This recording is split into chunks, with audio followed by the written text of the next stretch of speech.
Okay, so this happened when I was around 9 years old, 25 now, and it's something I will never forget. It gives me goosebumps to this day. I live in a terraced house, 4 houses combined, and my neighbors and I each have our own little patio. There's a small road 10 meters from my yard where people do their Sunday walks and so on. Only a small fence separates my small yard and patio from that road. I live in a pretty crowded area, with several of these terraced houses spread around in my neighborhood, so seeing people walking on that road is pretty normal for me. Seeing random people standing on my patio is not. When I was 9, I usually got home from school about an hour before my mom got home from work. I live maybe 50 meters away from school, so my mom figured I was mature enough to be home alone for around an hour before she got home. This one day I got home from school. I did the usual thing, which was to make sure I locked the front door and double-checked that the back door leading to the patio was also locked. I was 9. Being alone was a little scary, even though it was in the middle of the day and only for 1 hour. I then rushed to my room upstairs to play as much PlayStation as possible before my mom came home and made me do homework. While playing, I heard this noise coming from outside my window. My room was located 1 floor over the patio, with a view to the road I told you about before. It was kind of like the sound of a cat, but my cat had been missing for over 3 months. Hope sparked and I thought, OMG, did he finally come back? I ran downstairs to check if it was my cat, but the sight that met me gives me goosebumps just writing this. There was a guy standing on my patio, a tall guy with black hair covering half of his eyes, making him look like a male version of the Ring women or something. I could hear him making high-pitched sounds, almost like a cat meowing. A brown liquid was running down from his mouth, and I could see him spitting out my dad's stomped cigarettes. He was actually eating from the ashtray. I was frozen observing this, eventually snapped out of it and screamed so loud that the man must have heard it. He didn't react. He kept on eating from the ashtray. I ran upstairs to my room, locked the door, and called my mom, who then called the cops. I've never been more terrified in my life. Laying in bed under my sheets, shivering with fear, as I hear these creepy, high-pitched noises from the guy eating cigarette stomps from the ashtray on my patio. I kind of blacked out for a moment, because the next thing I remember is the police arriving on the road by my yard. I hear them talking to the guy saying stuff like, "What are you doing? Get over here or we will come down and arrest you," and so on. He didn't respond, but the high-pitched sounds was more frequent and louder. I decided to look through the window, feeling safe now that the cops were there. I could see 2 police officers standing by my fence, 1 man and a woman. I did not see the creepy man, however, because he was standing directly 1 story under me and my field of view. The police jumped the fence, and I remember hearing the creepy guy screaming louder than anything I've ever heard before. He charged the female police officer with full force, and he fucking knocked her out cold. The male officer then immediately tased the guy, leaving him shaking on the ground, screaming still. The policeman struggled to keep him on the ground while putting handcuffs on him, but eventually made it. After a while, he managed to wake up the female police officer, who seemed to be badly hurt. He called for backup and an ambulance, and then he sees me standing in the window above him. The expression on my face must have been something else, because he just looked at me and said, "I sure as hell hope you didn't see all that." I started to cry. By this time, neighbors started to arrive, wondering what the hell was going on. One of my neighbors, an elderly woman, made me come down, and she took care of me until my mom came back home. The police took the creepy guy with them in the car and left. Before they left, they promised to come back and talk to us about what had happened. This is where the story takes an unexpected turn. The male police officer came back later that night and sat down with me and my mom to talk. He explained that the guy on my patio was actually diagnosed with severe autism. He had escaped a facility where mentally challenged people lived, located around 5 kilometers from where I live. He explained that the guy had actually been living in my house 5 years ago, but he had been forced to move when his mom, his only caretaker, died. The poor guy probably thought he would find his mom in my house. He missed the routines and he missed living there with his mom. The police had to move him from the house that time 5 years ago because he was extremely strong. From what I heard, he had extreme tensions in the body because of the autism, making his muscles grow stronger and stronger throughout the years. This was the reason he reacted the way he did when the police came this day. Still frightened, I told the police officer that he needed to make sure this would never happen again. He promised it wouldn't. After a few sleepless nights, my life got back to normal. The years went by, and the guy didn't come back. Until 1 year ago. At this time, my mom and dad had moved out. I bought the house from them, and I'm still living there today. I was enjoying my morning coffee on the patio when I see this random guy stopping on the road by my fence. He just stands there looking at me. I look at him and give him a nod. And then I hear the high-pitched noises. Holy shit, it's him.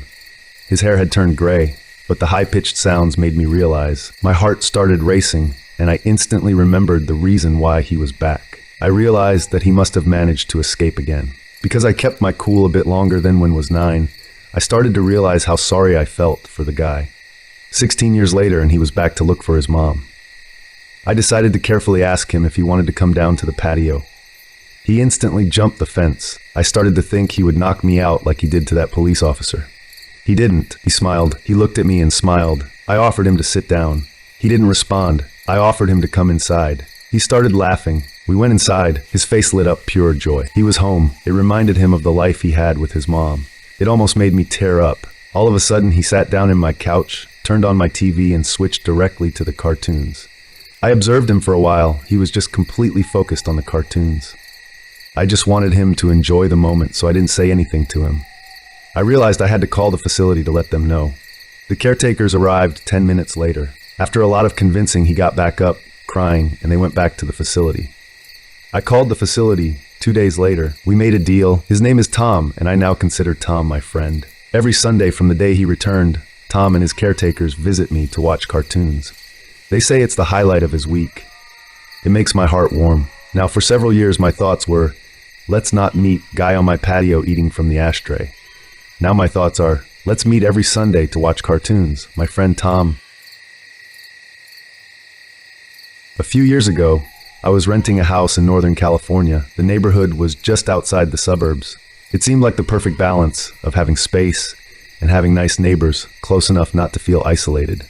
The area had no streetlights, so it was very dark at night, especially if there were clouds blocking the moonlight. It didn't bother me though. It made my little house feel even more quaint on dark nights. I got home from work one day in midwinter. It was a cloudy night, so pulling up to my house, I saw only what my headlights and front porch light illuminated. When I got out of my car, I caught a whiff of cigarette smoke. That was odd, as I had never smelled that before around that house. I didn't see anyone nearby, so I ignored it and went inside.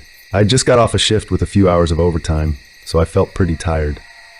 Even though it wasn't even 7 yet, I decided to take a shower and call it a night. I woke up sometime later sure that I had heard a noise inside my house.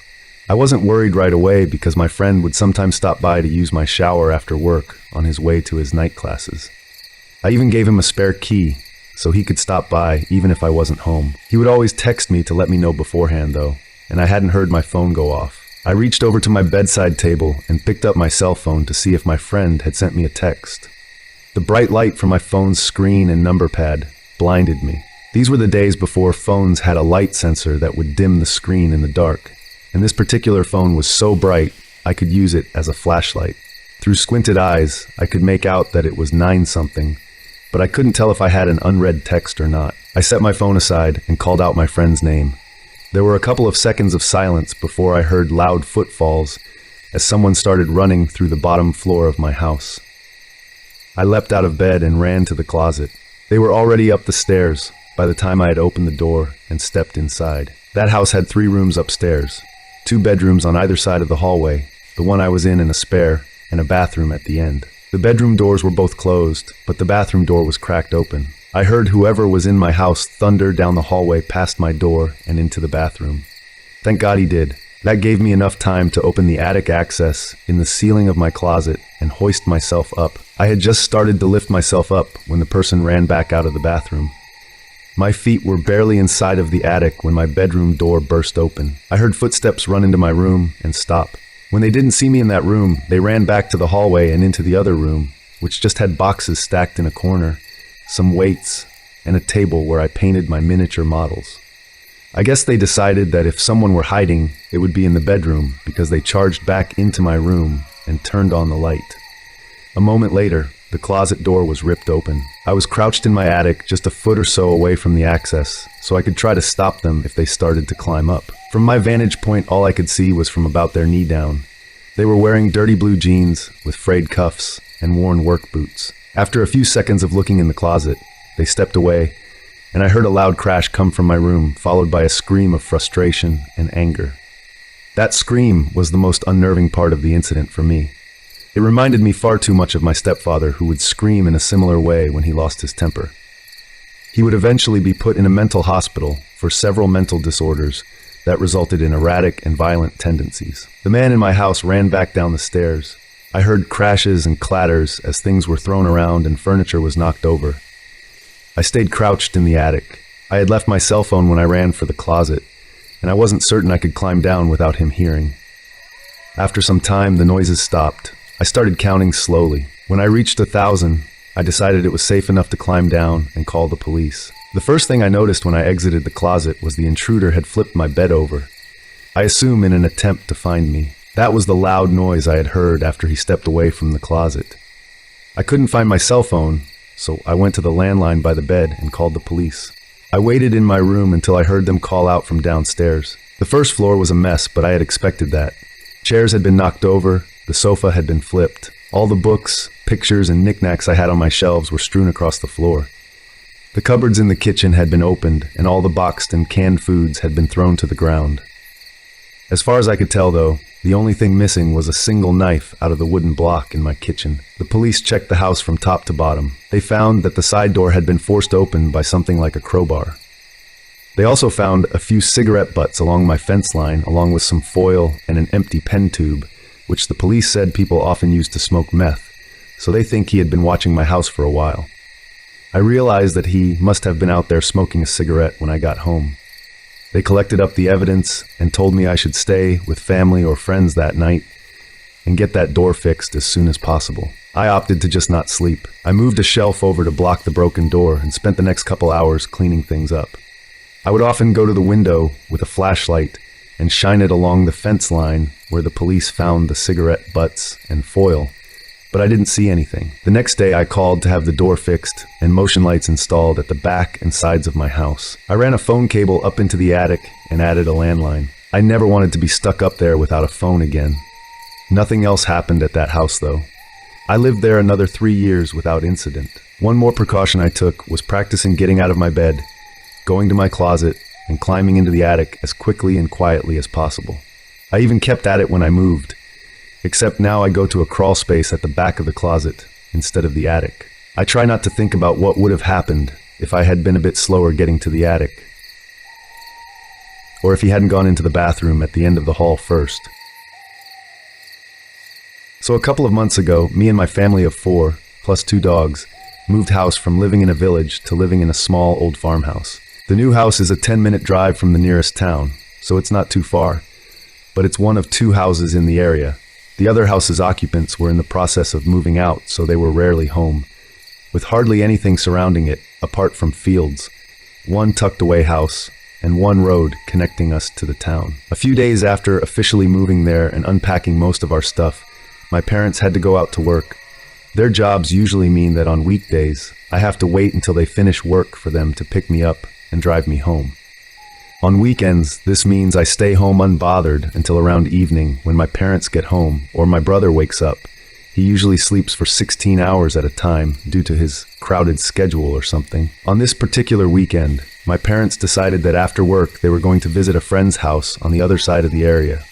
My brother was home, but he was determined to stay asleep and told me not to bother him under any circumstance. So basically, I had the house to myself for the whole day, with no jobs or work to do, apart from like walk the dogs and stuff. Anyway, so around 6 in the afternoon, it was already getting dark outside. Not so dark that you couldn't see anything, but dark enough that anything you could see was basically just a silhouette with vague features. I was watching YouTube in my room upstairs when I saw the headlights of a car slowly making their way down the very long road towards our house. My first thought was that something was wrong, but then I realized the car was probably for the one other house next to ours, whose occupants were just moving out coming to collect their stuff or something. Due to me not thinking much of the car, I just continued watching YouTube. Not even 2 minutes later, I hear my youngest dog sounding off downstairs.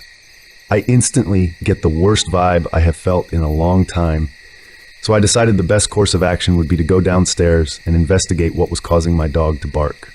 Since no one had been downstairs since the morning, All of the lights were turned off and it was dark, apart from a few lamps in the living room.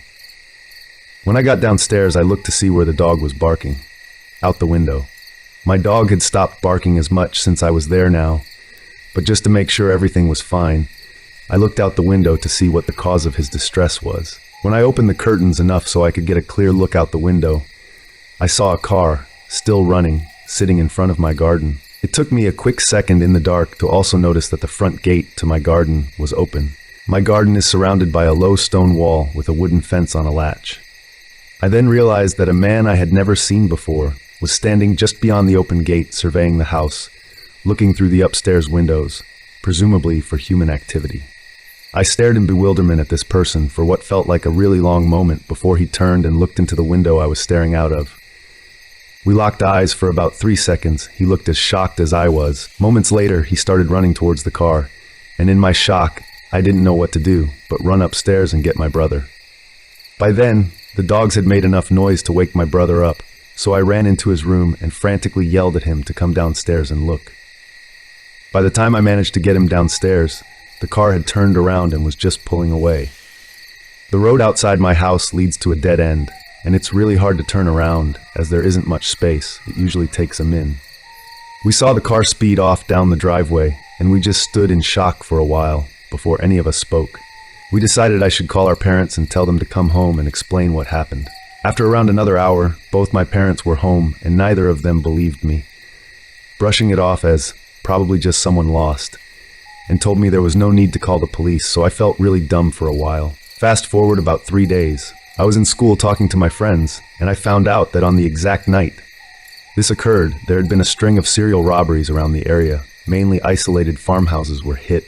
Since then, I've started locking the front door, even in the daytime, and I have a panic every time my dogs start barking or I see a car coming towards the house.